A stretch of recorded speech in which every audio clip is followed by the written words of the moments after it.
Hey everyone, today I'll be continuing on critical question 3, and just to remind you, it is what role does preventative action play in enhancing the well-being of an athlete? So in this critical question, today we'll be looking at sports policy and the sports environment. It's really easy, I assure you that it's not that difficult, and basically in this lesson I'll be going through an alarm scaffold. So those that don't know what an alarm scaffold is, it's basically just a little structure that's made up in a table format to help you grasp every single possible concept of this thing. So this is one that I've done in class with my teacher, and I'd just like to go through it. Anyway, so today we'll be looking at the rules of sports and activities, the modified rules for children, matching of opponents such as growth and development skill, which need to be taken into account, as well as skill level, of course. And then you've got the use of protective equipment, safe grounds, equipment, and facilities. So there's something that I just want to stress here. All this stuff can be really condensed down to just remembering the syllabus dot points, really, because a lot of the time these things might not seem that difficult to actually understand, and if you try and force yourself to remember too much of the syllabus content, it's not good. So what I really do recommend is just to understand the concepts and try and grasp what they want you to answer. And really, if you knew the syllabus dot points, if they ask you a question on sports policy and the sports environment, you would know that it's referring to these things. And if you just knew these points themselves, you'd be able to actually answer it sufficiently based off your general knowledge, if you can retain how to answer it. Okay. Anyway, so I'll move on now, and I'll just give you a general summary of what we're trying to talk about. So basically, in any sport, what's it governed by? It's either governed by parents, it's either governed by coaches, it might even be supervisors, or like managers. Yep, managers. So basically, these, like the people who organize sports, they need to make sure that when they are actually organizing these sports and doing all this stuff, they need to make sure that it is safe for the athlete to play in, due to the policy, or in the sense of the policy as well as the environment. So what I'm trying to say is that there needs to be rules, because policy basically means rules, and there needs to be an environment where it is safe for the people to play in, or whoever's participating to do it safely. They want to reduce the risk as much as possible. So they want to try and reduce risk. So that's the crux of this. Anyways, I'll start going through the actual alarm scaffold, and I'll try and describe it as I go on. But the thing is, I won't go too much in detail. You can pause it and you can read it if you really think you don't know enough. But there are relevant examples. Just before I go on to it, I might just add that just think about it this way: suppose there weren't relevant rules for specific sports, the amount of injuries would go up drastically. For an example, basketball, it's a non-contact sport, and they need to enforce that policy that it's a non-contact sport. Otherwise, what will happen is that, people will elbow each other, and there'll be an increase of, injury. The next thing is probably rugby. So in rugby, it's a very, very, contact-heavy sport, and there's a lot of room for having injuries. In the sense that now they have really good penalties if there's any tackle above the shoulder line, and that is another policy that they've made in order to make it safer. For the environment, it's just basic things, so like making sure that the environment is free of any obstacles, rocks, or whatever it is. Suppose it was a rugby field, you want to make sure that it's a clear field and it's not that slippery and all those type of things. Okay, so now we'll move on. So the first thing, rules of sports and activities. So these rules, they exist to provide structure, competition, and safety in a sport. So those are the three main things: structure, competition, and safety.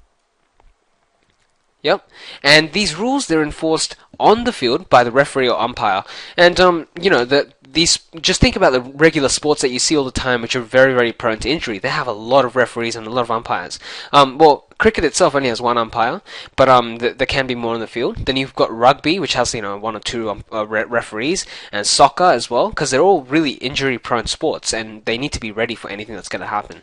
So they need to kind of emphasize these rules, and the only way they're going to emphasize it is by having some sort of authority on the field.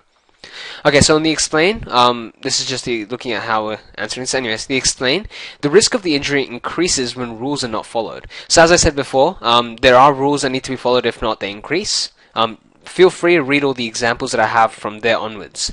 Basically, the entire critical analyzed field is about examples, and it's about the actual deeper thoughts of this type of policy or the sports environment. So when you go into the critically analyze, you want to find out what type of specific examples there are, and you want to try and write them down. So you need to, as it says here, critically analyze sports policies, rules, and equipment to determine the degree to which they promote safe participation. So, for example, heat rules, rugby union scrum rules, stuff like that. Okay, so I'll move on to the next thing, modified rules for children. So many sports have modified rules to cater for different needs of children. Just basically think of it this way: if a children's going to play, they're obviously not going to have the same skill or capacity as an adult, and therefore they do need to reduce the type of intensity that the game has, and also a lot of other things such as even equipment, in order for the child to be able to play efficiently or just safely. In the sense of this type of topic, we want them to play as safe as possible. We want to reduce the risk of injury. It just always goes back to that thing: we want to be preventative of injury. So in this modified rules for children, what it means is that some sports can be modified in order to allow for children to play. So I'll give you some examples. For example, there are some modified versions of cricket. If you've never heard of it, there's something called Kangaroo cricket. Now, Kangaroo cricket is for pretty much children and not adults, no teenagers. It's pretty much just children who play a modified version of cricket, which is much shorter and uses rubber balls instead of actual, really, really hard balls, and they use plastic bats. Additionally, it's a very short field, and it's promoting more skill development than actually competition. Okay, so applying these rules, as said here, applying these same rules to children as adults can increase the risk of injury and overheating, as children's bodies are still growing and their capacity for thermoregulation is not well developed. What it's trying to explain here is that a child does not actually have the same ability to thermoregulate him or herself as an adult. They don't have fully developed sweat glands, and therefore they can't actually get their body temperature at a constant easily.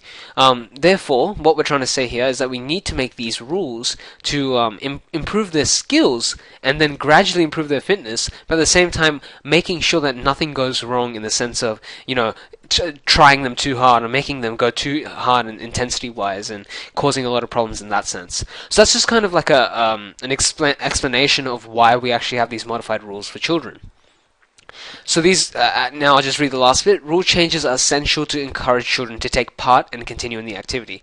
It's just something else that you can add on that is obviously just another good thing you can add on. Anyways, now we go into the matching of opponents. So because children grow at different rates, it is important for sports associations to be aware of the different sizes of children who are the same biological age. So in this sense, I want you to think of that normal childhood memory when you played team sports. If you didn't play team sports ever in your childhood, then just bear with me and I'll try and explain it through. When you did play, suppose you were playing rugby. And suppose when you did play rugby, you must have had a team, like under 14s, under 13s, or just some age group which you played it in.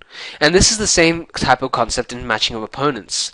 You want to try and match these opponents based on some sort of characteristic.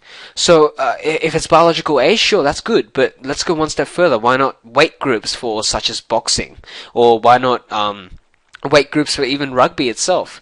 We can match people as in opponents wise, so who you're going to verse, through these type of characteristics. So it's really important to actually do this, because if you're getting people to verse someone who's way better than them or way bigger than them, then it's really going to cause a problem, and the chances are that they might actually have an injury. We'll take rugby as an example.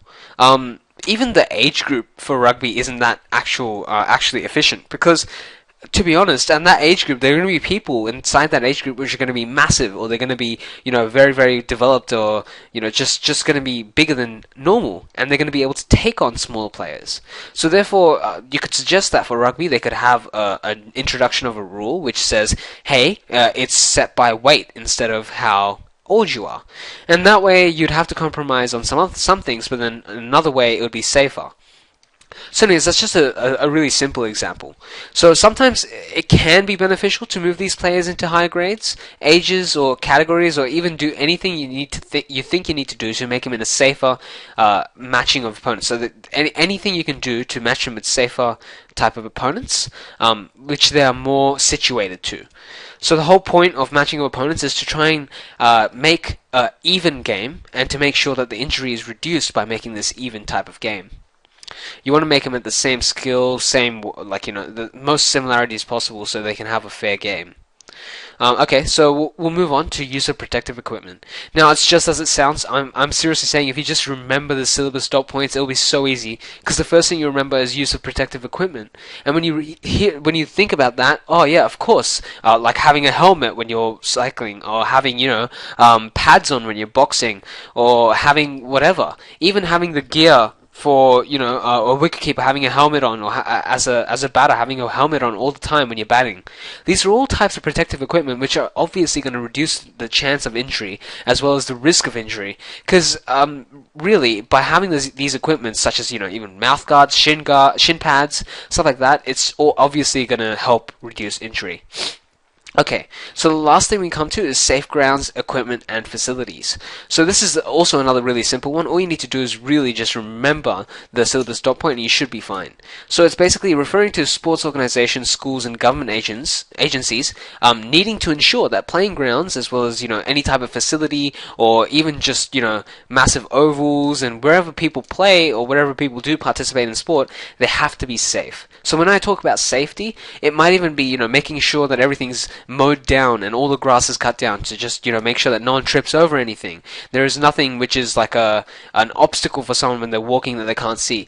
Any blind spot, any problem inside the field, or anything that's really wrong with the field needs to be fixed in order to allow for a safer game and a safer entire experience, because you want to have the least amount of injury possible, and you need to do this by providing safe grounds, equipment, and facilities.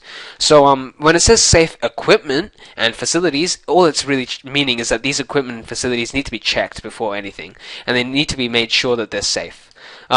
Basically, that's it. And as I said before, feel free to pause throughout this entire video and read the stuff which is on this hand side, because that's just examples and some more depth to this entire thing. Anyways, I hope this does help. Thanks.